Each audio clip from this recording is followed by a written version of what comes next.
নমস্কাৰ আপোনালোক সকলোকে প্ৰথমতে ইনফৰমেশ্যন এছএমএছ চেনেলটোৰ নতুন ভিডিঅ'টা মাজলৈ স্বাগতম জনাইছোঁ। সো বন্ধুসকল ডিএমই অৰ্থাৎ directorate of medical education Assam ইয়াৰ ফালৰ পৰা কেইটামান নতুন পোষ্টৰ অনলাইন এপ্লিকেশ্যনৰ বাবে ইয়াতে নটিফিকেশ্যন মুকলি কৰিছে।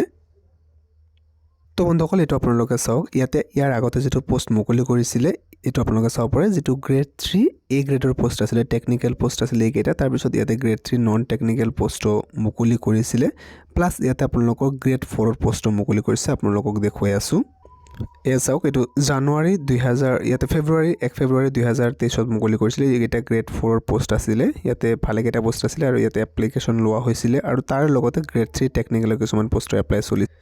তো তাৰ লগতে ইয়াতে চাওক নতুন নটিফিকেশ্যন এখন মুকলি কৰিলে কেইদিন আগতে, আৰু ইয়াতে চাওক যে in continuation in the addition to this directorate early advertisement, যিখন আপোনালোকৰ 1 ফেব্ৰুৱাৰী 2023 মুকলি কৰিছিলে। অৰ্থাৎ যিহেতু আপোনালোকক দেখুৱালোঁ এই কথাই কোৱা হৈছে যে যিটো মুকলি কৰিছিলে তাৰে লগতে একেলগে কণ্টিনিউৱেশ্যন মানে একেলগে ৰিএপ্লাইৰ বাবে ডেটটো মুকলি কৰি দিয়া হ'ব for filling up vacancies different grade 3 technical পোষ্টৰ বাবে। অৰ্থাৎ আপোনালোকক যিকেইটা দেখুৱালোঁ গ্ৰেড 3 নন টেকনিক্যাল আছিলে বা সেইকেইটা পোষ্টৰ বাবে বা গ্ৰেড 4 পোষ্টৰ বাবে এপ্লিকেশ্যনটো হোৱাৰ কথা কোৱা নাই ইয়াতে বৰ্তমান সময়লৈকে। যিটো গ্ৰেড 3 টেকনিক্যালৰ পোষ্টৰ বাবে যিকেইটা পোষ্ট আছিলে সেইকেইটাৰ বাবে ৰিএপ্লাইৰ পুনৰবাৰ ইয়াতে সুযোগ প্ৰদান কৰিব বুলি কৈছে ইন ডিফাৰেণ্ট মেডিকেল কলেজ, বিভিন্ন মেডিকেল কলেজ যেনেকুৱা ধৰক আপোনালোকৰ লগতে hospital as well as dental college, তাৰপিছত nursing college, paramedical institute etcetera, এইবিলাকত আপোনালোকৰ ইয়াতে যদি চাকৰিটো পায় তাতে পষ্টিংটো লাভ কৰিব। আৰু ইয়াৰ বাবে অনলাইন এপ্লিকেশ্যন অৰ্থাৎ এভেইলেবলটো হ'ব 29 নৱেম্বৰ তাৰিখৰ পৰা, চলিব ডিচেম্বৰ মাহৰ 9 তাৰিখলৈকে 2024। সো এইটো আপোনালোকৰ অনলাইন এপ্লিকেশ্যন কৰিব পাৰিব ডিএমইৰ অফিচিয়েল ৱেবছাইটলৈকে গৈ www.dmeassam.gov.in, এইটো অফিচিয়েল ৱেবছাইটলৈকে গৈ অনলাইন এপ্লাই কৰিব পাৰিব। আৰু কৈছে যে ইয়াতে যিসকল কেণ্ডিডেটে আগতে এপ্লাই কৰিছিলে, candidate who had already applied for various grade 3 technical post need not to reapply again. যিসকল কেণ্ডিডেটে আগতে এপ্লাই কৰিছিলে ইয়াতে need not to apply again, আকৌ এপ্লাই কৰিব নালাগে বুলি ইয়াতে কৈছে। অৰ্থাৎ যিসকল কেণ্ডিডেটে আগতে এপ্লাই কৰা নাছিলে এতিয়া নতুনকৈ সুযোগটো প্ৰদান কৰিছে, তেওঁলোকে যদি এতিয়া কোৱালিফিকেশ্যনটো ক্লিয়াৰ কৰিছে তেন্তে এপ্লিকেশ্যনটো কৰিব পাৰিব।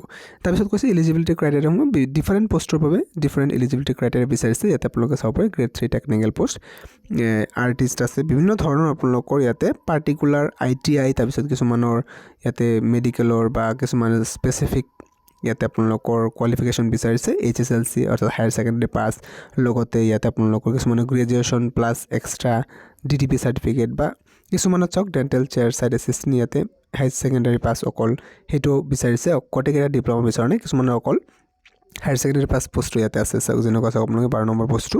তাৰপিছত ফিটাৰৰ পোষ্টত ITI বিচাৰিছে, NCT এক্সট্ৰা আপোনালোকৰ এইটো ফিটাৰৰ ট্ৰেডৰ কোৱালিফিকেশ্যন বিচাৰিছে। তাৰপিছত কিছুমান ফাৰ্মাচিষ্ট পোষ্টটো আছে। গতিকে আপোনালোকৰ কোনকেইটাৰ ক'ত কিমান পোষ্ট আছে সকলো দিয়া আছে, কিমানটা পোষ্ট আছে কোনটো কেটেগৰীৰ বাবে আপোনালোকে নটিফিকেশ্যনটো এবাৰ ভালদৰে পঢ়ি চালে বুজি পাব। যদি আপোনালোকৰ তেনেকুৱা কোৱালিফিকেশ্যন আছে, যেনেকুৱা ধৰক ইয়াতে টেকনিকেল এছিষ্টেণ্ট বা এটেণ্ডেণ্টৰ কাৰণে অকল HSLC হায়াৰ ছেকেণ্ডেৰী বা ইয়াৰ ইকুইভেলেণ্ট বিচাৰিছে, বাকী একো এক্সট্ৰা কোৱালিফিকেশ্যন ইয়াতে বিচৰা নাই। কিছুমান এনেকুৱা আপোনালোকে দেখিবলৈ পাব, গতিকে টেকনিকেল বুলি যে সকলোকেইটাতে টেকনিকেল কোৱালিফিকেশ্যন বিচাৰিছে তেনেকুৱা নহয়, কিছুমানত আপোনালোকে অকল হায়াৰ ছেকেণ্ডেৰী পাছ বা কিছুমান অকল মেট্ৰিক পাছ তেনেকুৱাতে এপ্লাই কৰিব পাৰিব কিছু পোষ্টৰ। চাব পাৰিব আপোনালোকে ইয়াতে যে গ্ৰেড 3 টেকনিকেল বা গ্ৰেড 3 নন টেকনিকেল পোষ্টৰ। সো অনলাইন এপ্লিকেশ্যনটো 29 নৱেম্বৰৰ পৰা ষ্টাৰ্ট হৈ যাব। আপোনালোকে নটিফিকেশ্যন ডিছক্ৰিপশ্যনৰ লিংকৰ পৰা পঢ়ি চাব যিসকলে এপ্লাই কৰিব বিচাৰিছে। সো ভিডিঅ'টো ইমানেই আছিলে, যদি ভাল পাইছে লাইক এটা কৰি ৰাখিব। সো এইখিনি আছিলে, থেংক ইউ।